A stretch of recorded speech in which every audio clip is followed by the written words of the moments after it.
TV में आपका स्वागत है। मैं हूं प्रतिबिंब शर्मा। संसद के बजट सत्र के दूसरे भाग की शुरुआत हो चुकी है। सदन की कार्रवाई शुरू होने से पहले हम हाजिर हैं दोनों सदनों में आज होने वाले कामकाज का पूरा ब्यौरा लेकर हमारे खास कार्यक्रम संसद में आज के साथ। हम आपको बताएंगे कि दोनों सदनों के एजेंडे में कौन से महत्वपूर्ण कामकाज शामिल हैं। ये भी दिखाएंगे कि किन संसदीय समितियों की रिपोर्ट रखी जानी है और प्रश्नकाल के दौरान सांसद कौन कौन से सवाल पूछने वाले हैं। इसके अलावा दोनों सदनों में आज सत्ता पक्ष और विपक्ष की क्या रहने वाली है रणनीति। संसद के एजेंडे से जुड़ा हर अपडेट देने के लिए संसद भवन परिसर में मौजूद हैं हमारे संवाददाता सूरज मोहन झा, जो हमें लोकसभा से जुड़ा अपडेट देंगे। साथ ही हमारे साथ कृति मिश्रा, जो कि हमें राज्यसभा से जुड़ा अपडेट देंगी, वो भी रहेंगी। स्टूडियो में हमारे साथ मौजूद हैं लोकसभा से बीएसपी के माननीय सांसद मलूक नागर और राज्यसभा के बीजेपी सांसद भी हमारे साथ बहुत जल्द जुड़ने वाले हैं। नरेश बंसल जी, आपका बहुत बहुत स्वागत है। वरिष्ठ पत्रकार राकेश शुक्ला भी हमारे साथ स्टूडियो में मौजूद हैं।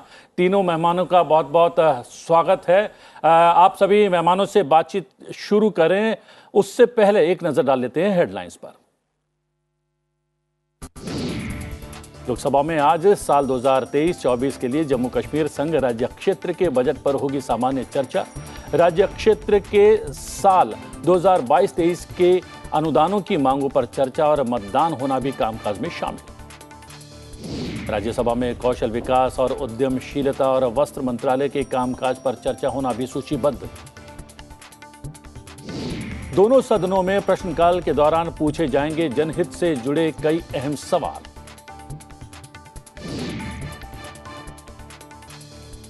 अपनी चर्चा शुरू करें उससे पहले देख लेते हैं कि कल दोनों सदनों में क्या कुछ खास रहा रिकैप के जरिए। भारतीय लोकतंत्र के बारे में कांग्रेस सांसद राहुल गांधी की टिप्पणी को लेकर दोनों सदनों में अवरोध। सत्ता पक्ष ने की माफी की मांग, विपक्ष ने परंपराओं का हवाला देते हुए जताई आपत्ति। अवरोध के बीच वित्त वर्ष 2023-24 के लिए केंद्र शासित प्रदेश जम्मू और कश्मीर का बजट लोकसभा में पेश। वित्त वर्ष 2022-23 के लिए जम्मू कश्मीर के संबंध में अनुपूरक अनुदान मांगों को दर्शाने वाला विवरण भी सदन में पेश। अवरोध के चलते दोनों सदनों में शून्यकाल और प्रश्नकाल भी नहीं चल सके। बजट सत्र के दूसरे भाग के पहले सप्ताह के दूसरे दिन लोकसभा की कार्रवाई में आज क्या कुछ खास रहने वाला है, ये भी आपको बता देते हैं। आज की बात करें तो साल 2023-24 के लिए जम्मू कश्मीर संघ राज्य क्षेत्र के बजट पर सामान्य चर्चा होना सूचीबद्ध है। वित्तीय वर्ष 2022-23 के लिए जम्मू और कश्मीर संघ राज्य क्षेत्र की अनुदानों की अनुपूरक मांगों पर चर्चा और मतदान होना भी कार्यसूची में शामिल है। साथ ही साल 2022-23 के लिए अनुदानों की अनुपूरक मांगों के दूसरे बैच पर चर्चा और मतदान होना भी कार्यसूची में शामिल। संसदीय कार्य मंत्री प्रहलाद जोशी 13 मार्च 2023 को सभा में प्रस्तुत कार्य मंत्रणा समिति के 40वें प्रतिवेदन से सहमति का प्रस्ताव सदन में पेश करने वाले हैं।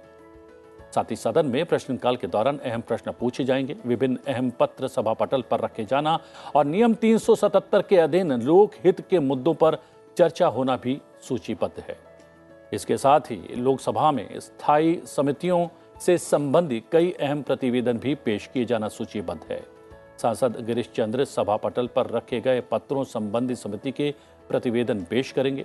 सांसद डॉक्टर मोहम्मद जावेद ग्रामीण विकास और पंचायती राज संबंधी स्थायी समिति के प्रतिवेदन पेश करेंगे और सांसद रमा देवी सामाजिक न्याय और अधिकारिता संबंधी स्थायी समिति का प्रतिवेदन पेश करने वाली है। सीधा रुख करते हैं अपने सहयोगी संवाददाता सूरज मोहन झा का। सूरज, कल सदन की कार्रवाई नहीं चल पाई सुचारू रूप से, काफी हंगामा रहा। आज की क्या स्थिति देखते हैं आप? प्रतिबिंब, हमने कल देखा था दूसरे हिस्से का पहला दिन था और प्रश्नकाल जैसे ही लोकसभा अध्यक्ष ने कहा, उसी तरफ सत्ता पक्ष और विपक्ष दोनों तरफ से हमें गतिरोध देखने को मिला। जहां सत्ता पक्ष की तरफ से कांग्रेस के सांसद राहुल गांधी ने जो लंदन में भारतीय लोकतंत्र और माइक बंद करने का मामला वहां पर उठाया था, तो उसको लेकर भारी हमें गतिरोध सदन के अंदर देखने को मिला। और सदन में उपनेता जो है सदन के राजनाथ सिंह, रक्षा मंत्री, उन्होंने खड़े होकर कहा कि भारतीय लोकतंत्र के लिए अच्छा नहीं है कि इस तरह से विदेशी जमीन पर जाकर संसदीय लोकतंत्र और संसद के बारे में इस तरह की टिप्पणी करना कहीं भी ठीक नहीं है। उनको सदन में आकर माफी मांगनी चाहिए। उसके बाद संसदीय कार्य मंत्री प्रहलाद जोशी ने भी कुछ इस तरह की ही बात की कि संसद की बातें या संसद की जो तस्वीर विदेश में जाके बताई जा रही है वो गलत है। उसके बाद हमने देखा कि कांग्रेस सहित कुछ विपक्षी दल भी वेल में आ गए और वो लोग भी नारेबाजी करने लगे कई अलग अलग मुद्दे पर। लेकिन इसमें हमने एक चीज देखा कि विपक्ष के सारे दल उस गतिरोध में या कहें वेल में शामिल नहीं थे, जिसमें मैं नाम लेना चाहूंगा Trinamool Congress, BSP, YSRCP, BJD जैसे जो दल थे वो अपनी सीट पर ही बैठे रहे। अगर हम बात करें कल के प्रश्नकाल की तो काफी महत्वपूर्ण सवाल थे और सांसद उत्साहित थे कि दूसरे चरण में प्रश्नकाल आ रहा है, उन्हें अनुपूरक प्रश्न पूछने का मौका मिलेगा। कुछ ऐसे प्रश्न भी थे प्रतिबिंब जिनको शायद विपक्ष जिन मुद्दों को उठाना चाहता है, जैसे 8 साल के वित्तीय वर्ष में कितना टैक्स कलेक्शन हुआ है और राज्यों को कितना हस्तांतरण हुआ है, जैसे महत्वपूर्ण प्रश्न थे।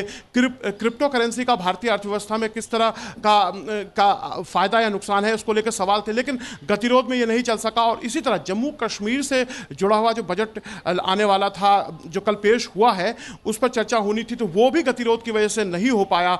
आज हम ऐसी उम्मीद कर सकते हैं प्रतिबिंब के सदन के अंदर प्रश्नकाल सुचारू रूप से चले ताकि सांसद अपने जो प्रश्न है, अनुपूरक प्रश्न है, वो सदन के अंदर पूछे। उसके बाद आज बजटीय प्रावधान के 4 जो है वो कार्य लगाए गए हैं, जिसमें जम्मू कश्मीर से जुड़े हुए बजट पर चर्चा है, अनुपूरक मांग है, अनुदान की मांगों पर चर्चा है, साथ में जो सेकंड बैच की अनुदान की मांगों पर चर्चा है उसे भी क्लब करके आज चर्चा रखी गई है, जिस पर तमाम दल के सांसद हिस्सा लेना चाहेंगे। विपक्ष भी जो आर्थिक मुद्दों पर बात करना चाहता है उन चर्चाओं में हिस्सा ले सकता है। तो ऐसे हम उम्मीद कर सकते हैं कि गतिरोध आज टूटे।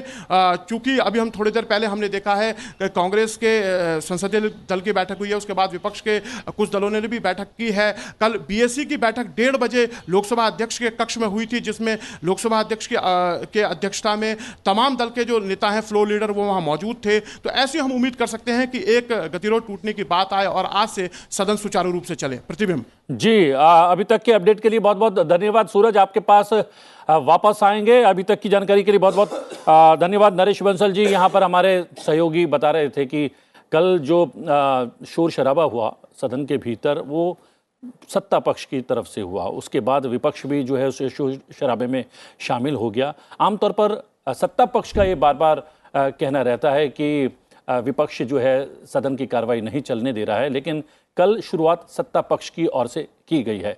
क्या कहना है आपका? सत्ता पक्ष की ओर से वैसे नहीं की गई गतिरोध के लिए।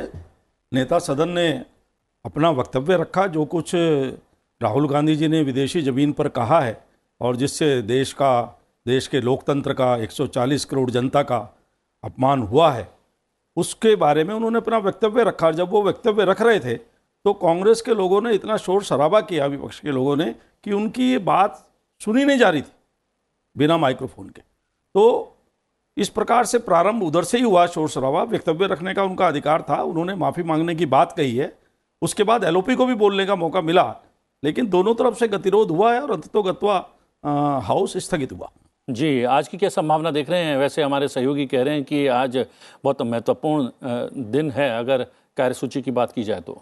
चलिए, हम अपेक्षा करते हैं कि आज गतिरोध टूटना चाहिए और सदन चलना चाहिए, क्योंकि मेरा ये मानना है कि खास तौर से जो 0 आवर है और क्वेश्चन आवर है वो सदस्यों का होता है और उसमें जो शोर शराबा करने वाले हैं, मुझे लगता है उन्हीं का नुकसान होता है। उनके महत्वपूर्ण प्रश्न होते हैं जिनके उत्तर आते हैं वो मिलने चाहिए। तो इस पर भी विचार करना चाहिए कि 0 आवर और क्वेश्चन आवर डिस्टर्ब ना हो। विचार करना चाहिए। मलूक नागर जी, हमने देखा कि आमतौर पर हमारे यहाँ से भी सांसद निजी तौर पर भी और एक डेलीगेशन के तौर पर भी विदेश का दौरा करते हैं और बाहर से भी अलग अलग देशों के माननीय सांसद और उनके डेलीगेशन यहाँ पर आते हैं और देखते हैं संसद के भीतर आकर कि यहाँ पर संसदीय परंपरा क्या है। ऐसे में किसी एक माननीय सांसद का सात समंदर पार जाकर लोकतांत्रिक व्यवस्था पर प्रश्न चिन्ह उठाना, क्या ये सही है? देखिए, हम सबको राजनीति और पार्टी और पॉलिटिक्स से ऊपर उठ के देश सबसे पहले होना चाहिए और है, और उसकी मर्यादाओं में रह कर के हम सारे पार्टी के लोगों को, वरिष्ठ नेताओं को, सांसदों को, सभी को देश के अंदर अपनी बात किसी तरह भी रखें और पार्लियामेंट के अंदर अपनी बातों को मजबूती से रखें, जिससे देश के लोग जान सकें और समझ सकें गलत क्या है, सही क्या है। लेकिन विदेश में जाकर अगर कोई भी आदमी, राहुल गांधी जी हों या कोई भी, अगर देश की व्यवस्था पर प्रश्न चिन्ह लगाएंगे और देश की संसद पे प्रश्न चिन्ह लगाएंगे, तो देश का जो बढ़ता हुआ कद है इस समय संसार में, उस पे प्रश्न चिन्ह लगेगा और वो देश के खिलाफ काम कहलाएगा। और अगर उनको कोई बात कहनी भी थी और है, हमें भी कहनी होती है, कई बार हमको भी बोलने में दिक्कतें आती हैं, हम पार्लियामेंट में ही फिर अगली स्पीच में पूरा दमदार तरीके से अपनी बातों को रखते हैं, जूझते हैं, भिड़ते हैं, लड़ते हैं, टकरते हैं और अपनी बातों को करते हैं। तो किसी भी कीमत पे विदेश में जाकर, चाहे यूके या यूएस या किसी भी देश के सामने इस तरह की कोई बात रखें जिससे देश की गरिमा कम हो या देश के लिए निवेश बाहर से आता हुआ कम हो, तो देश के खिलाफ काम है, ऐसा कोई काम किसी को नहीं करना चाहिए। जहाँ तक संसद की बात है ना चलने की, ये हम सांसदों को, हमारे साथी बैठे हैं बंसल साहब राज्यसभा के सांसद हैं, इनका भी और हमारा भी मौलिक अधिकार है और लोग हमको अपनी शक्तियों को दे करके और अधिकृत करके हमें पार्लियामेंट में भेजते हैं, जाओ हमारी बात रखो। तो कल जितने भी प्रश्न लगे थे देश हित और किसान हित और गरीब हित में, वो महरूम रह गए। हमारे मौलिक अधिकारों का हनन हुआ है। हम भी चाहते हैं विपक्ष मजबूत हो और बढ़िया तरीके से बात रखें, जिससे बीजेपी के लोग बिल्कुल एक तरफा ना चला सकें।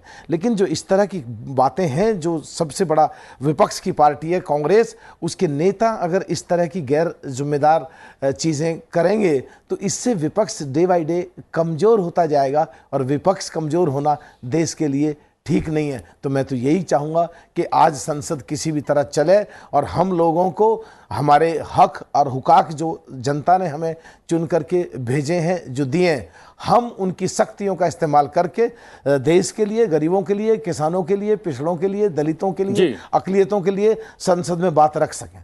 राकेश शुक्ला जी, जिसका जिक्र यहाँ पर मनुक नागर जी ने भी कर दिया और हमारे सहयोगी संवाददाता सूरज मोहन झा भी उसका जिक्र कर रहे थे कि वेल में कांग्रेस के सांसद तो ज़रूर थे, लेकिन अन्य विपक्षी दलों के सांसद वेल में नज़र नहीं आए। जिस विपक्षी एकता की बात सदन के बाहर की जाती है, वो सदन के भीतर साफ तौर पर नज़र नहीं आ रही है।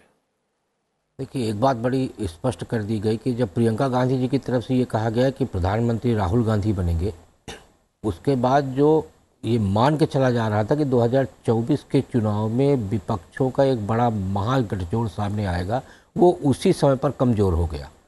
तो आप सदन में जो देख रहे हैं, उस सदन में जो दिखाई दे रहा है वो एक तरह से प्रतिबिंब है आने वाले 2024 के चुनाव का, क्योंकि कोई भी क्षेत्रीय दल राहुल गांधी के नेतृत्व में चुनाव लड़ने की स्थिति में नहीं है, क्योंकि हर क्षेत्रीय दल का अपने क्षेत्र में अपना वजूद है, अपना अस्तित्व है। और कांग्रेस की आज की तिथि में देखिए तो हर राज्य में बहुत कमज़ोर स्थितियां हैं। ऐसे में जो सदन में दिखाई दे रहा है उसमें कोई भी व्यक्ति राहुल गांधी या कांग्रेस के साथ इसलिए भी नहीं खड़ा हो रहा कि एक तो वो कहीं भी नेतृत्व स्वीकार करने का मैसेज नहीं देना चाहते, दूसरा जो देश विरोधी एक माहौल तैयार यदि हुआ और उसमें वो अपने आप को लपेट के नहीं देखना चाहते, क्योंकि राहुल गांधी जी की तरफ से जो कहा गया वो एक कोई नई बात नहीं है। राहुल गांधी हो या कांग्रेस, उनकी तरफ से यदि आप पिछली कुछ सालों का पूरा रिकॉर्ड देखेंगे तो आप पाएंगे कि कांग्रेस हर समय पर कोई न कोई एक ऐसा एजेंडा पेश करती रही है जिससे राष्ट्र की छवि पे असर पड़ा है। चाहे वो भगवा आतंकवाद का विषय रहा हो, जयपुर अधिवेशन सबको पता है, उसमें कांग्रेस की तरफ से एक नया एजेंडा पेश किया गया, बाद में वो एजेंडा ध्वस्त हो गया।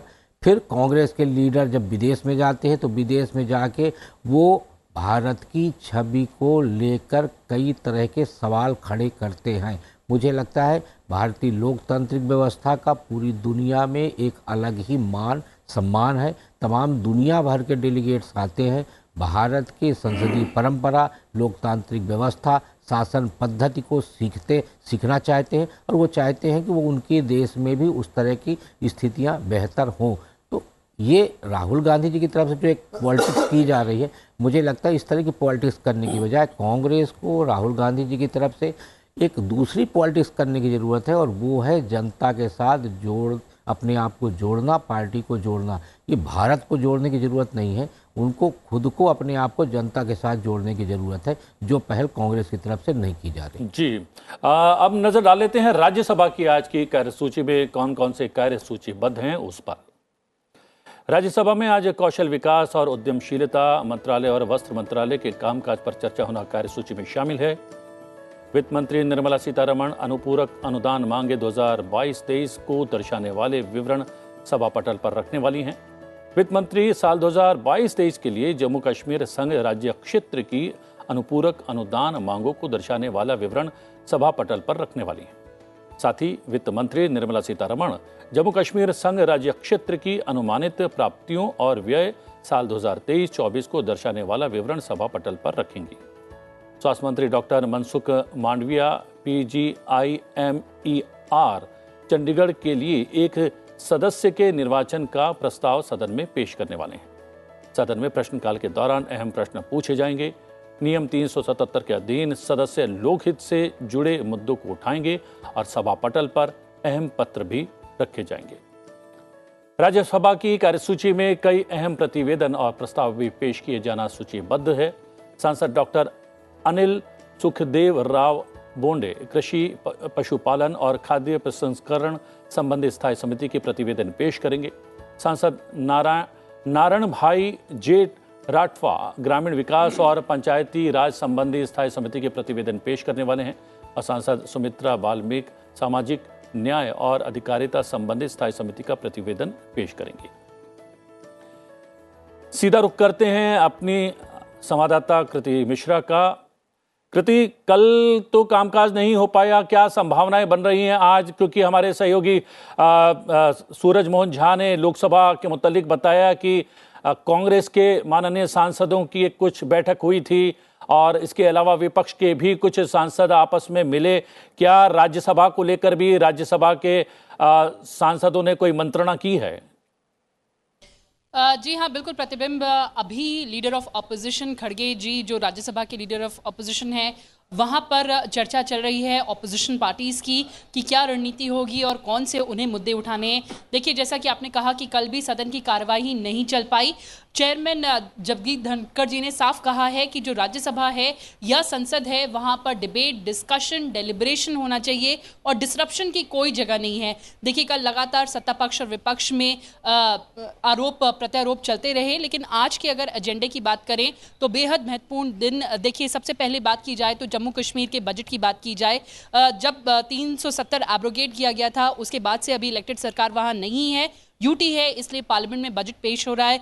इस बार जो प्रावधान है वो 1.18 लाख करोड़ का प्रावधान किया गया है, जिस पर बहुत ज़्यादा फोकस है इंडस्ट्री पर, इंफ्रास्ट्रक्चर पर, टूरिज्म पर, एम्प्लॉयमेंट जनरेशन और सोशल इंक्लूजन पर।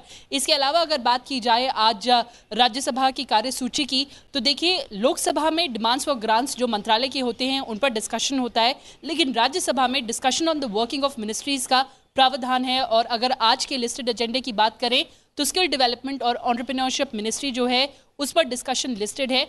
देखिए, अगर इस साल के बजट की बात करें तो स्किल डेवलपमेंट और एंटरप्रेन्योरशिप मंत्रालय के लिए तकरीबन 3500 करोड़ रुपए का प्रावधान है, जिसके वजह से जो लगातार सरकार कहती आई है कि स्किल डेवलपमेंट यूथ के लिए बहुत ज़रूरी है।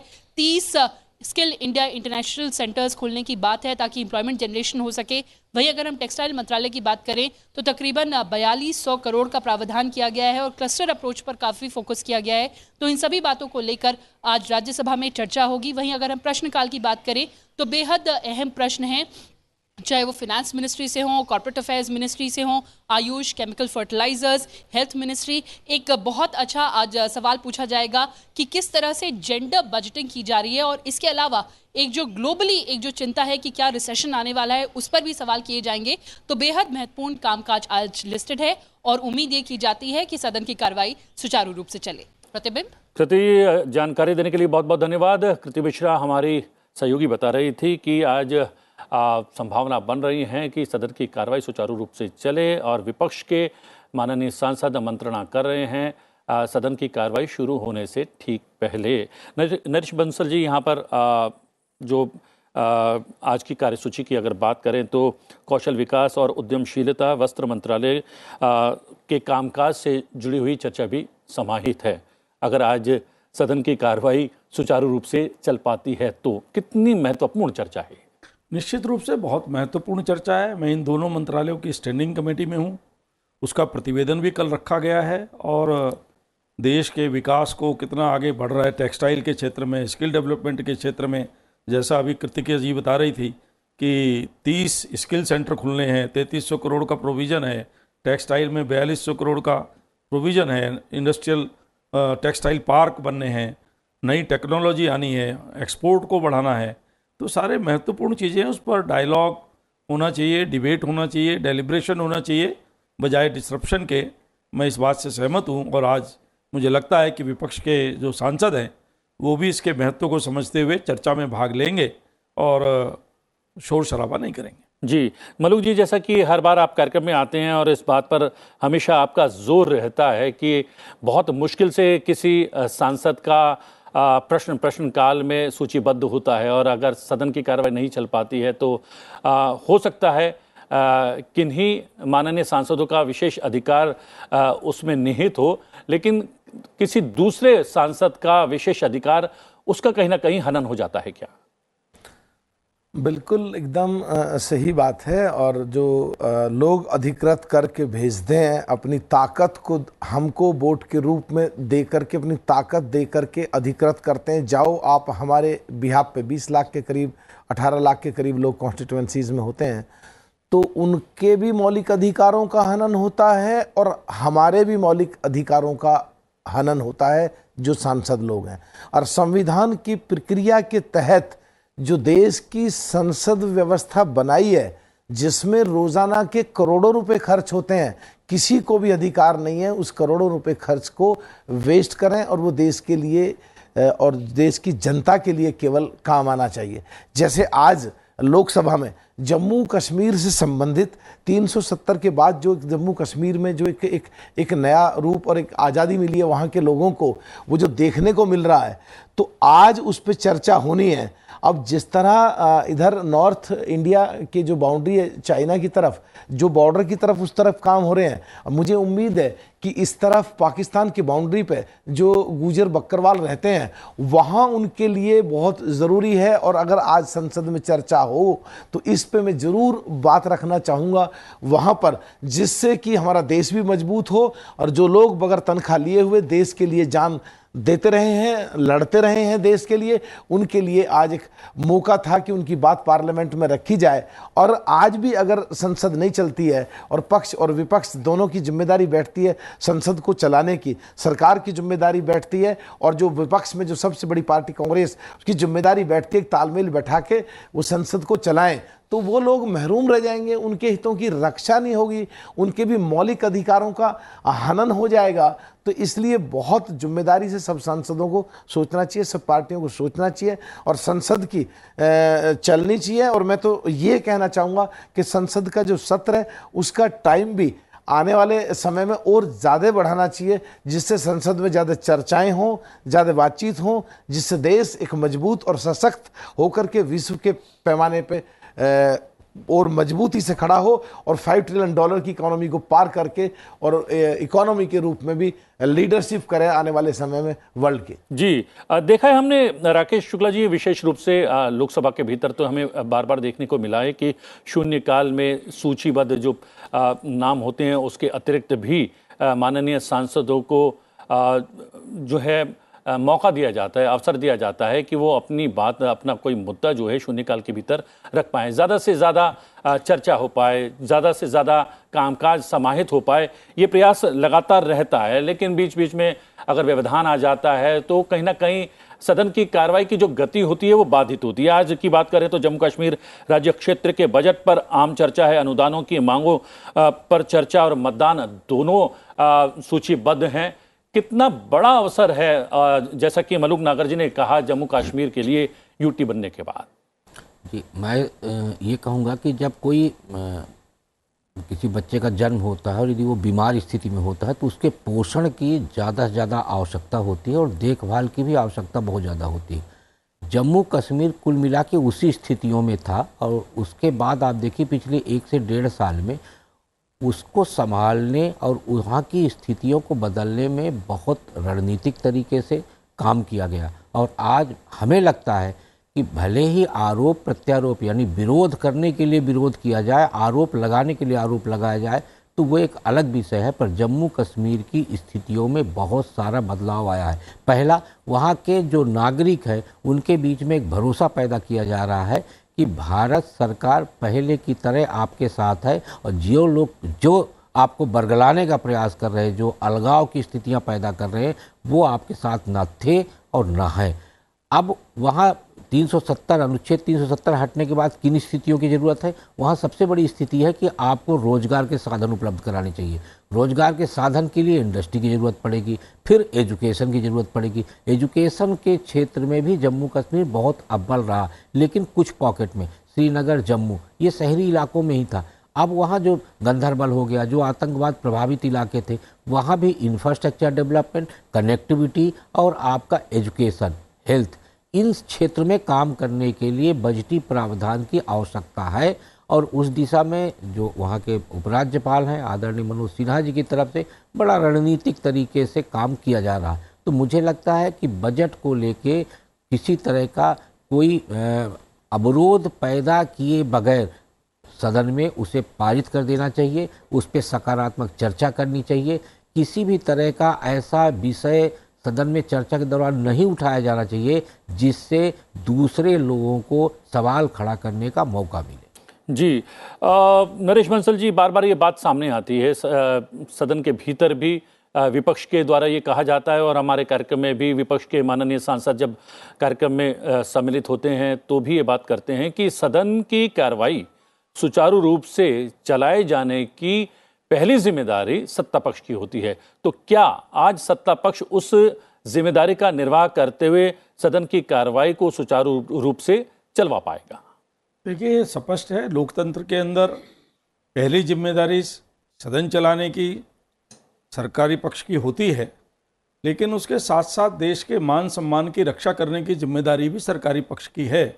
और ऐसी कोई घटना होती है तो उस पर वक्तव्य देना और सदन से के सामने उस विषय को रखना, यह भी अनिवार्य होता है सत्तारूढ़ दल के लिए। उस पर कोई शोर शराबा मचा करके व्यवधान पैदा करे तो इस बारे में विपक्ष को विचार करना चाहिए। ये बात बिल्कुल ठीक है और इसीलिए बार बार बिजनेस एडवाइजरी कमेटी की और अन्य प्रकार से संसदीय कार्य मंत्री के द्वारा प्रयास होते हैं कि जो अवरोध है वो ना हो, और वो भी निरंतर चल रहे हैं। लेकिन विपक्ष को भी थोड़ा डायलॉग के लिए, डिबेट के लिए तैयार होना चाहिए और बजाय हंगामा करने के चर्चा में शामिल होना चाहिए। जी, मलूक नगर जी, क्या आपको लगता है कि सदन के भीतर इस विषय पर चर्चा होनी चाहिए? जो कुछ भी राहुल गांधी जी के द्वारा ब्रिटेन में कहा गया, उस पर किसी नियम विशेष के तहत लोकसभा के भीतर चर्चा होनी चाहिए, क्या आप मानते हैं? देखिए, असली बात ये है कि कांग्रेस के नेताओं को समझ आता नहीं है और वो ट्रैप में आ जाते हैं, उनके सर पे बात पहुंच जाती है। कई बार सरकार भी चाहती है फटाफट बिलाएं, हाँ की संख्या कितनी, ना की संख्या कितनी, पास पास पास, और कांग्रेस के सर पे वो ठीकरा फूट जाता है, कांग्रेस ने नहीं चलने दिया। वास्तव में अगर देश हित में ज़रूरी है तो चाहे अडानी का मुद्दा हो उस पर भी चर्चा हो, चाहे आजकल का जो माहौल चल रहा है उस पर भी चर्चा हो। राहुल गांधी बाहर कुछ देश के लिए इस तरह की बात बोलते हैं जो संसद के माइक बंद कर देते हैं आदि आदि, बजाय संसद में बात रखने के, इस पे भी चर्चा होनी चाहिए। चर्चा हर मुद्दों पे होनी चाहिए जो देश के हित में हैं, और जो लोग देश के खिलाफ कोई बात जाती है उस पर भी चर्चा होनी चाहिए, जिससे देश के सामने बिल्कुल दूध का दूध और पानी का पानी हो जाए। हमेशा देश हित और जनहित में हम लोगों को काम करना चाहिए। जी, राकेश शुक्ला जी, क्या सदन के भीतर इस विषय पर किसी नियम के तहत चर्चा हो सकती है? क्या कोई ऐसी संभावना बनती है? एक बात। दूसरी बात, आपने राहुल गांधी से लोगों से जुड़ने की बात कही थी। राहुल गांधी जी ने एक लंबी यात्रा भारत जोड़ो यात्रा के रूप में निकाली है और लोगों से जुड़ने का प्रयास भी किया है। जो उन्होंने हासिल किया था इस यात्रा के जरिए, वो क्या ब्रिटेन में बयान देकर उन्होंने सब कुछ वो खो दिया है क्या? देखिए, क्या खोया क्या पाया ये तो जनता तय करेगी, और जनता तब तय करेगी जब चुनाव सामने होगा। लेकिन इतना जरूर मैसेज गया है कि भारत जोड़ो के नाम पे इतनी लंबी कवायद करने वाले राहुल गांधी जी ने विदेश की भूमि पे खड़े होकर भारत को कमज़ोर साबित करने का प्रयास किया है। क्योंकि भारत को यदि मजबूत करने की बात आप करते हैं तो फिर बाहर जाके भारत को कमज़ोर क्यों कर रहे हैं? तो उसका जनता के बीच में क्या प्रतिफल होगा ये आने वाला समय बताएगा। लेकिन ये जरूर कह सकते हैं कि राहुल गांधी जी की तरफ से भारत जोड़ो यात्रा किए जाने का कांग्रेस अच्छा खासा फायदा, राजनीतिक फायदा ले सकती थी, एक माहौल तैयार कर सकती थी, सकारात्मक वातावरण तैयार कर सकती थी। लेकिन वो सारी कवायद में कहते हैं ना कि सारा व्यंजन बनाने के बाद चीनी डाल दिया उस पर। तो वही हाल राहुल गांधी जी का ने किया है कांग्रेस को लेके। रही बात सदन की, तो मैं इतना कहूँगा कि सदन जो होता है वो जनता और सरकार के बीच का एक मजबूत प्लेटफॉर्म होता है, और उस प्लेटफॉर्म को संभालते हैं सांसद। वहाँ पे हर विषय पे, हर छोटे बड़े विषय पे चर्चा इसलिए होनी चाहिए कि सरकार, विपक्ष, सांसद ये सब क्या कर रही हैं, जनता तक जाता है बात, और जनता तय करती है कि हमारे लोकतांत्रिक व्यवस्था में किस दिशा में क्या हो रहा, हमारे हित में क्या हो रहा और क्या नहीं हो रहा। तो प्रश्नकाल हो, किसी भी विषय पे चर्चा हो, ये सारे बातों के लिए ही सदन है। और सदन की कार्रवाई इसीलिए कई बार आप देखिए कि माननीय लोकसभा अध्यक्ष की तरफ से देर रात तक चलाया गया। लोकसभा अध्यक्ष की तरफ से एक दो और नई पहल की गई, नए सांसदों को मौका दिया गया कि आप अपना प्रश्न रखिए। फिर महिला सांसदों को भी अवसर दिया गया कि वो भी ज़्यादा से ज़्यादा सदन में अपना विषय रखें, जनता का विषय रखें। तो मुझे लगता है कि सुंदर लोकतांत्रिक व्यवस्था और संसदीय परंपरा के लिए ये बड़ा अच्छा कार्य हो रहा है, और ये कार्य को सभी सांसदों को मिलकर बढ़ावा देने की आवश्यकता है। जी, प्रश्नकाल बहुत महत्व रखता है। अगर लोकसभा और राज्यसभा की कार्रवाई की बात की जाए, लोकसभा के भीतर आज प्रश्नकाल के दौरान क्या क्या प्रश्न पूछे जाने वाले हैं, इसकी जानकारी हासिल करते हैं अपने सहयोगी सूरज मोहन झा से। सूरज, प्रश्नकाल में कौन कौन से प्रश्न पूछे जाएंगे? उससे पहले मैं ये जानना चाहूँगा कि प्रश्नकाल बाधित ना हो, ऐसा सत्ता पक्ष और विपक्ष के बीच जो है समन्वय बना हुआ है, वो एक तो क्या मौखिक है या फिर लिखित रूप से है? और समय समय पर हम देखते हैं कि ये करार टूट क्यों जाता है? देखिए, प्रतिबिंब प्रश्नकाल सुचारू रूप से चले, इसको लेकर हम सत्ता पक्ष विपक्ष दोनों अपनी सहमति देता है। हमने देखा है नेता सदन प्रधानमंत्री भी जब बजट सत्र की शुरुआत हुई थी तो उन्होंने कहा था कि प्रश्नकाल चले, इसको लेकर तमाम सांसद जो है वो उनके पास आते हैं, और ख़ासतौर से नए सांसद जो हैं वो बार बार आते हैं कि हम अपने सवाल बड़ी मेहनत से तैयार करते हैं। और मौखिक सवाल जो प्रतिबिंब सदन के अंदर लगता है वो कई बार बहुत ही इंतज़ार के बाद लगता है। ऐसा ही एक वाक्य आया था जब राजेंद्र अग्रवाल, एक वरिष्ठ सांसद, उन्होंने बताया कि करीब 13 साल बाद उनका मौखिक सवाल टॉप 5 में लगा था। तो काफ़ी इंतजार करते हैं सांसद इसका, और जब गतिरोध होता है तो कहीं ना कहीं ये मौका उसे छूट जाता है। लोकसभा अध्यक्ष ने सदन के अंदर कई बार दोहराया है कि जब भी आप लोग, चाहे बीएससी की बैठक हो या लोकसभा अध्यक्ष के साथ दूसरी बैठक हो, तो दोनों पक्ष के लोग इस बात पर सहमति देते हैं कि प्रश्नकाल को हम बाधित नहीं करेंगे, क्योंकि सीधा सीधा प्रश्नकाल के माध्यम से दलगत राजनीति से हटकर आप सरकार को, मंत्रालयों को की जवाबदेही को तय करते हैं। क्योंकि जो सवाल आप पूछते हैं उसका लिखित जवाब आपके पास आ जाता है, पूरा मौका होता है उस डाटा के साथ आप सप्लीमेंट्री सवाल पूछ सकते हैं। जैसा मैं कल का ही आपको बताऊं, कल जो 8 साल के वित्तीय वर्ष के कुल टैक्स कलेक्शन और राज्यों को हस्तांतरण, अब जो विपक्ष की राज्य में सरकारें हैं वो बार बार केंद्र सरकार पर आरोप लगाती हैं। कल जो डाटा उनके पास आया था, उनके पास पूरा मौका था उस पर सप्लीमेंट्री सवाल पूछकर सरकार को घेरने का।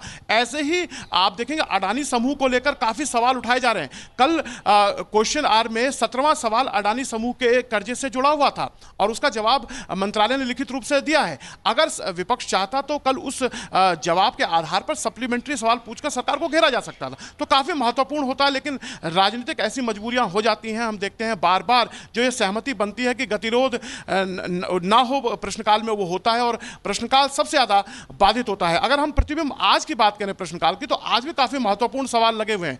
पहला ही सवाल इलेक्ट्रिकल व्हीकल से जुड़ा हुआ, उड़ीसा के सांसद जो है अनुभव मोहंती, उन्होंने उड़ीसा के परिप्रेक्ष्य में उठाया। लेकिन आज के दौर में अगर हम देखें जलवायु परिवर्तन और तमाम जो जिस तरह से फ्यूल प्राइसेस बढ़ रही हैं, तो इलेक्ट्रिकल व्हीकल की डिमांड काफी बढ़ भी रही है और उसे बढ़ावा भी दिया जा रहा है। हमने कई पिछले बजट में भी देखा था खासतौर से, और सड़क परिवहन मंत्रालय भी इस ओर जोर दे रहा है कि इलेक्ट्रिकल व्हीकल को का ज़्यादा से ज़्यादा इस्तेमाल हो। उसके साथ में मनरेगा को लेकर जो है तमाम सवाल आज लगे हुए हैं और सांसद पूछना चाहेंगे कि मनरेगा के तहत किस तरह से कार्यों का आवंटन हो रहा है, मेहनताना इसकी बात हो रही है।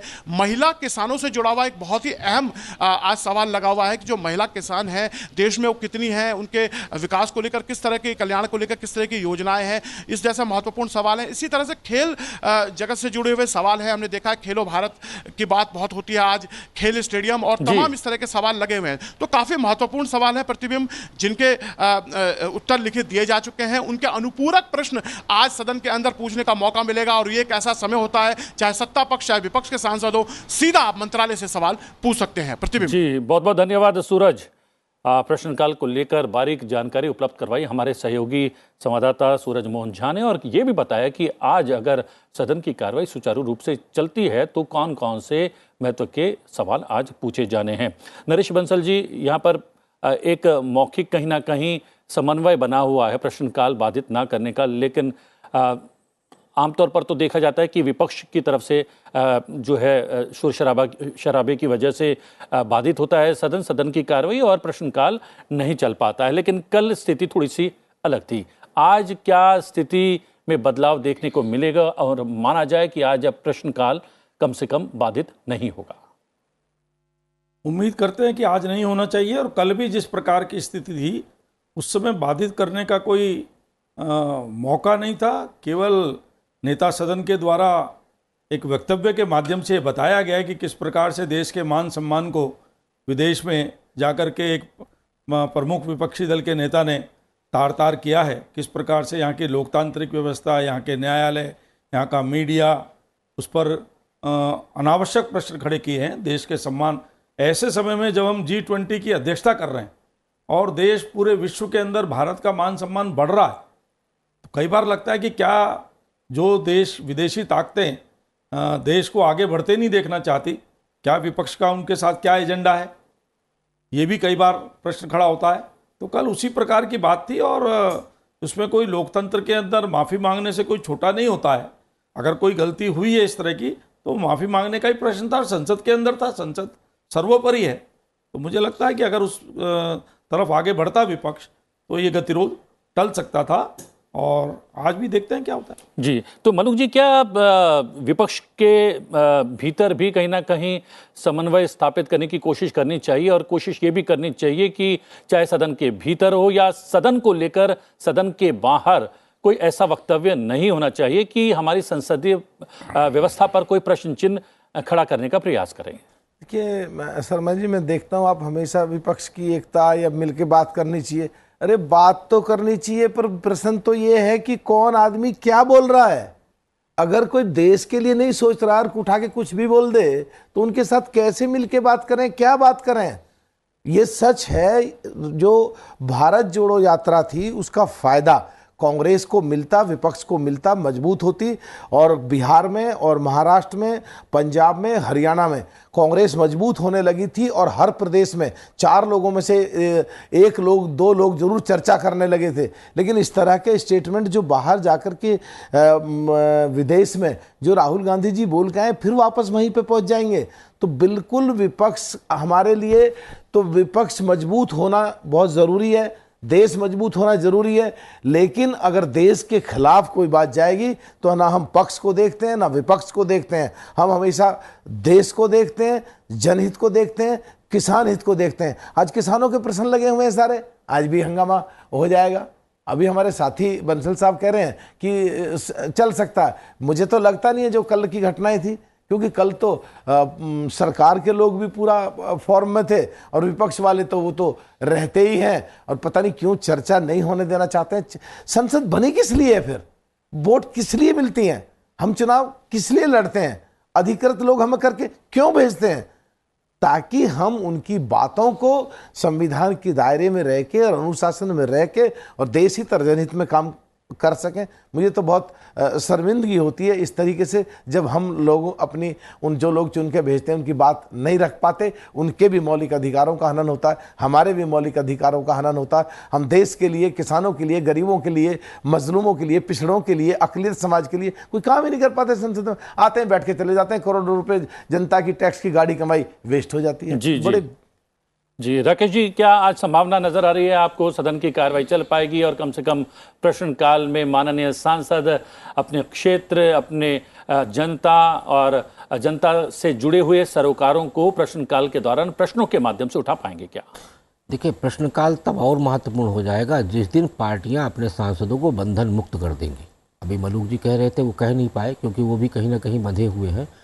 राजनीतिक दल प्रश्नकाल के दौरान सभी अपने सांसदों को बंधन मुक्त कर दें, उसी दिन से प्रश्नकाल चलने लगेगा। बाकी काल में भले ही हंगामा हो, क्योंकि हर सांसद के लिए प्रश्नकाल महत्वपूर्ण होता है और प्रश्नकाल के लिए कोई भी सांसद नहीं चाहता कि वो समय जाया हो, वो बेकार हो।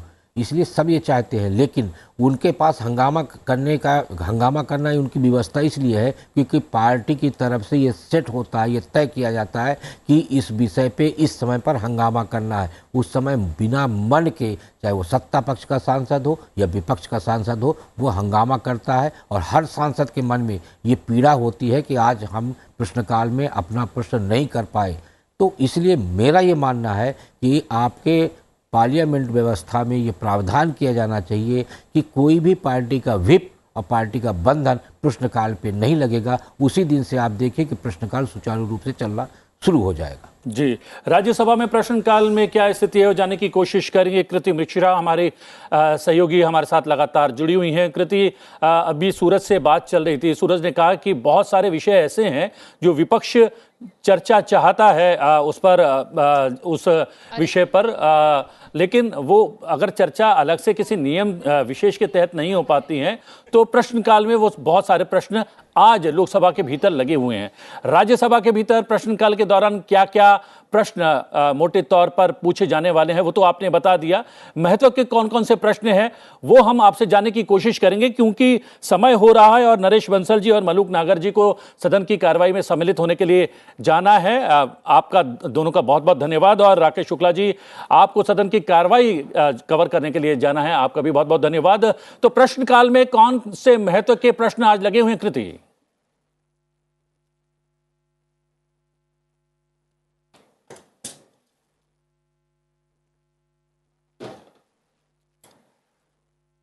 कृति, हम शायद तकनीक की वजह से कनेक्ट नहीं हो पा रही है हमारी सहयोगी संवाददाता कृति मिश्रा, लेकिन अगर प्रश्नकाल की बात करें, जैसा कि हमारे सहयोगी सूरज मोहन झा ने बताया कि मौखिक तौर पर एक सहमति बनी हुई है सत्ता पक्ष और विपक्ष के मध्य कि प्रश्नकाल किसी भी कीमत पर बाधित ना हो, क्योंकि बहुत मुश्किल से किसी सांसद का प्रश्नकाल में सूचीबद्ध होता है और अगर वो समय जाया जाता है, उसमें शोर शराबा होता है, प्रश्नकाल नहीं हो पाता है, तो वो अपनी बात प्रश्नों के माध्यम से नहीं कह पाता है। अगर बात करें लोकसभा की, तो लोकसभा में आज प्रश्नकाल के दौरान कृषि और किसान कल्याण, मत्स्य पालन, पशुपालन और डेयरी, भारी उद्योग, गृह, सूचना और प्रसारण, ग्रामीण विकास और युवा कार्यक्रम और खेल मंत्रालय से प्रश्न पूछे जाने सूचीबद्ध हैं। आज सांसद अनुभव मोहंती भारी उद्योग मंत्रालय से इलेक्ट्रिक वाहनों के उपयोग से संबंधित प्रश्न पूछेंगे। सांसद गणेश सिंह कृषि और किसान कल्याण मंत्रालय से किसान उत्पादक संगठनों के गठन से जुड़ा हुआ सवाल पूछेंगे। सांसद कविता मलोथू ग्रामीण विकास मंत्रालय से मनरेगा के अंतर्गत रोजगार के औसत दिन से संबंधित सवाल पूछने वाली हैं। सांसद डॉक्टर वेंकट सत्यवती बी शेट्टी कृषि और किसान कल्याण मंत्रालय से महिला किसानों से संबंधित सर्वेक्षण से संबंधित एक महत्वपूर्ण सवाल पूछने वाली हैं। सांसद सुनील कुमार मंडल युवा कार्यक्रम और खेल मंत्रालय से मिनी स्टेडियम के निर्माण से जुड़ा हुआ सवाल पूछेंगे। सांसद रामचरण बोहरा युवा कार्यक्रम और खेल मंत्रालय से खिलाड़ियों को वित्तीय सहायता दिए जाने से संबंधित प्रश्न पूछेंगे। सांसद खगेन मुर्मू सूचना और प्रसारण मंत्रालय से पंजीकृत OTT स्ट्रीमिंग प्लेटफॉर्म से जुड़ा हुआ सवाल पूछने वाले हैं। सांसद पूनमबेन हेमंत भाई मॉडम कृषि और किसान कल्याण मंत्रालय से रसायन मुक्त कृषि से संबंधित प्रश्न पूछने वाली हैं। सांसद रमेश चंद्र कौशिक मत्स्य पालन, पशुपालन और डेयरी मंत्रालय से मात्स्यिकी, पशुपालन और डेयरी के संबंधित योजनाओं से जुड़ा हुआ सवाल पूछेंगे। सांसद कुंवर दानिश अली युवा कार्यक्रम और खेल मंत्रालय से खेल क्षेत्र में यौन उत्पीड़न से जुड़ा हुआ सवाल पूछने वाले हैं। सांसद डॉक्टर अमर सिंह गृह मंत्रालय से प्राकृतिक आपदाओं से संबंधित सवाल पूछेंगे। सांसद रतन लाल कटारिया मत्स्य पालन, पशुपालन और डेयरी मंत्रालय से मछली उत्पादन में वृद्धि से जुड़ा हुआ सवाल पूछेंगे। सांसद अपराजिता सारंगी मत्स्य पालन, पशुपालन और डेयरी मंत्रालय से चारा किसान उत्पादक संगठनों के गठन से संबंधित प्रश्न करेंगी। सांसद कलाबेन मोहन भाई देलकर कृषि और किसान कल्याण मंत्रालय से प्रधानमंत्री फसल बीमा योजना के कार्यान्वयन से संबंधित सवाल पूछेंगी। सांसद श्री कृष्ण देव रायालू लावू ग्रामीण विकास मंत्रालय से मनरेगा के अंतर्गत NMMS ऐप से जुड़ा हुआ सवाल पूछेंगे। सांसद राहुल कासवा कृषि और किसान कल्याण मंत्रालय से किसानों की आय को दोगुना करने से संबंधित प्रश्न पूछेंगे। सांसद पशुपतिनाथ सिंह गृह मंत्रालय से नक्सल प्रभावित जिलों से संबंधित प्रश्न पूछने वाले हैं। सांसद के मुरलीधरन ग्रामीण विकास मंत्रालय से प्रधानमंत्री आवास योजना ग्रामीण से जुड़ा हुआ सवाल पूछेंगे। सांसद गोपाल जी ठाकुर सूचना और प्रसारण मंत्रालय से क्षेत्रीय FM रेडियो स्टेशनों की स्थापना से संबंधित प्रश्न पूछेंगे। सांसद लल्लू सिंह ग्रामीण विकास मंत्रालय से छत्तीसगढ़ में प्रधानमंत्री आवास योजनाओं से जुड़ा हुआ सवाल पूछेंगे। राज्यसभा में प्रश्नकाल के दौरान आज आयुष, वित्त, विद्युत, स्वास्थ्य और परिवार कल्याण, पतन, पोत परिवहन और जलमार्ग और रसायन और उर्वरक मंत्रालय सहित अन्य मंत्रालयों से जुड़े हुए सवाल पूछे जाने वाले हैं। सांसद डॉक्टर सोनल मानसिंह वित्त मंत्रालय से भारतीय अर्थव्यवस्था में मंदी से जुड़ा हुआ सवाल पूछेंगी। सांसद मोहम्मद नदीबुल हक वित्त मंत्रालय से जेंडर बजट से जुड़ा हुआ सवाल करेंगे। सांसद डॉक्टर अमर पटनायक विद्युत मंत्रालय ताप विद्युत संयंत्रों में बायोमास पैलेट्स के सहदहन के लाभ से जुड़ा हुआ सवाल पूछेंगे। सांसद KRN राजेश कुमार स्वास्थ्य और परिवार कल्याण मंत्रालय से देश में हृदयघात, कैंसर, मधुमेह और HIV के मामलों में वृद्धि होने से जुड़ा हुआ सवाल पूछेंगे। सांसद कविता पाटीदार विद्युत मंत्रालय से मध्य प्रदेश में गांवों के विद्युतीकरण से जुड़ा हुआ सवाल करने वाली हैं। सांसद जवाहर सरकार पत्तन, पोत परिवहन और जलमार्ग मंत्रालय से ग्रेट निकोबार द्वीप पर ICTT के लिए अभिरुचि की अभिव्यक्ति से जुड़ा हुआ सवाल पूछेंगे। सांसद आदित्य प्रसाद आयुष मंत्रालय से झारखंड में आयुर्वेद और आयुष की अन्य पद्धतियों को बढ़ावा दिए जाने से जुड़ा हुआ सवाल करने वाले हैं।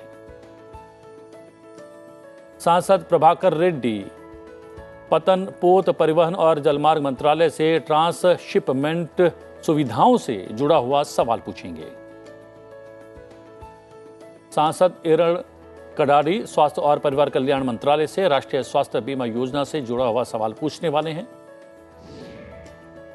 सांसद डॉक्टर CM रमेश पतन, पोत परिवहन और जलमार्ग मंत्रालय से उच्च क्षमता वाले जहाजों के निर्माण और उन्हें पट्टे पर देने के संबंध में रूस के प्रस्ताव से जुड़ा हुआ महत्वपूर्ण सवाल करने वाले हैं।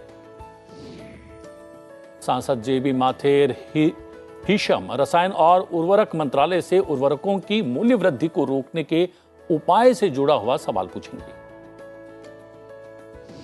सांसद डॉक्टर अशोक कुमार मित्तल स्वास्थ्य और परिवार कल्याण मंत्रालय से आशा कार्यकर्ताओं की नियुक्ति से जुड़ा हुआ सवाल पूछेंगे। सांसद राजीव शुक्ला वित्त मंत्रालय से गैर कर राजस्व में कमी और अर्थव्यवस्था पर इसका प्रभाव से जुड़ा हुआ सवाल पूछेंगे। सांसद डॉक्टर अशोक वाजपेयी स्वास्थ्य और परिवार कल्याण मंत्रालय से जेनरिक दवाओं की गुणवत्ता से जुड़ा हुआ सवाल पूछेंगे। सांसद प्रियंका चतुर्वेदी स्वास्थ्य और परिवार कल्याण मंत्रालय से जननी सुरक्षा योजना से जुड़ा हुआ प्रश्न करने वाली हैं। कृति हमारी सहयोगी हमारे साथ जुड़ गई हैं। कृति, मोटे तौर पर हमने बता दिया है कौन कौन से मंत्रालय से सवाल आज पूछे जाने हैं। विशेष सवालों की अगर बात करें, चूंकि हमारे सहयोगी सूरज मोहन झा बता रहे थे कि बहुत सारे ऐसे विषय हैं जो विपक्ष के माननीय सांसद जिन पर चर्चा कराना चाहते हैं सदन के भीतर, वो आज प्रश्नकाल के दौरान लोकसभा में लगे हुए हैं। तो राज्यसभा में भी क्या ऐसे बिंदु हैं, ऐसे प्रश्न हैं? जी हाँ प्रतिबिंब, देखिए क्वेश्चन आर की अगर हम बात करें तो सबसे ज़्यादा इंपॉर्टेंट टूल होता है ये सरकार की अकाउंटेबिलिटी फिक्स करने के लिए। इसीलिए लगातार सभापति की तरफ से भी कहा गया है कि ये एक सबसे पोटेंट एक तरीका है जो मेंबर्स ऑफ पार्लियामेंट हैं वो सरकार की जवाबदेही तय कर सके। ऐसे में अगर आज के मंत्रालयों की बात करें, जो आपने अभी पूरे लिस्टेड मंत्रालय हैं आज के जिनसे सवाल पूछा जाना है राज्यसभा में, उनकी बात की। लेकिन देखिए एक बहुत बड़ा मुद्दा अभी ग्लोबली हम देख रहे हैं किस तरह से सिलिकॉन वैली में बैंक्स के साथ जो हो रहा है, या फिर हम ग्लोबली जो ले ऑफ्स देख रहे हैं, उसमें एक बहुत बड़ा मुद्दा है रिसेशन का। तो रिसेशन को लेकर सरकार से सवाल जवाब आज किया जाएगा कि किस तरह से रिसेशन अगर वो ग्लोबल है उसका क्या इम्पैक्ट भारत पर होने वाला है। तो मेरी समझ से एक ये बहुत ही ज़्यादा महत्वपूर्ण मुद्दा है। इसके अलावा अभी हमने हाल ही में विमेंस डे सेलिब्रेट किया, तो किस तरह से जेंडर बजटिंग पर सरकार ध्यान दे रही है, वुमेन एस्पिरेशंस को लेकर सरकार की आगे क्या योजनाएं हैं, इसको लेकर भी सवाल किया जाएगा। देखिए हम ग्लोबल एनर्जी सिनारियो में क्लाइमेट चेंज एक बहुत बड़ा मुद्दा है, तो इसको लेकर न्यू और रिन्यूएबल एनर्जी से भी सवाल किया जाएगा कि किस तरह के हमारे टारगेट्स हैं और उन टारगेट्स को कंप्लीट करने के लिए, उनको अचीव करने के लिए क्या आगे रोड मैप होगा। तो ये सभी तमाम अहम सवाल हैं। और इसके अलावा अगर हम हेल्थ की बात करें तो आशा वर्कर्स को लेकर लगातार ये सवाल उठाया जा रहा है कि उनकी कंडीशंस है, रेम्यूनरेशन जो है उसको लेकर भी आज सवाल पूछा जाएगा। तो बेहद महत्वपूर्ण सवाल आज लिस्टेड हैं राज्यसभा में। जी, और इसके अलावा जननी सुरक्षा योजना से जुड़ा हुआ भी एक महत्वपूर्ण सवाल पूछा जाने वाला है। बहुत बहुत धन्यवाद अपडेट करने के लिए। और प्रश्नकाल में कौन कौन से महत्व के सवाल आज पूछे जाने हैं उस पर प्रकाश डालने के लिए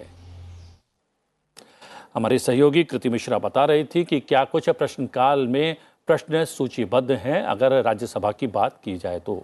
फिलहाल संसद में आज में इतना ही। आपसे कुछ देर में लोकसभा और राज्यसभा की कार्रवाई शुरू होने जा रही है। संसद टीवी लोकसभा पर आप लोकसभा और संसद टीवी राज्यसभा पर आप राज्यसभा की कार्रवाई का सीधा प्रसारण देख सकते हैं। तो बने रहिए संसद टीवी के साथ। मुझे आज्ञा दीजिए। नमस्कार।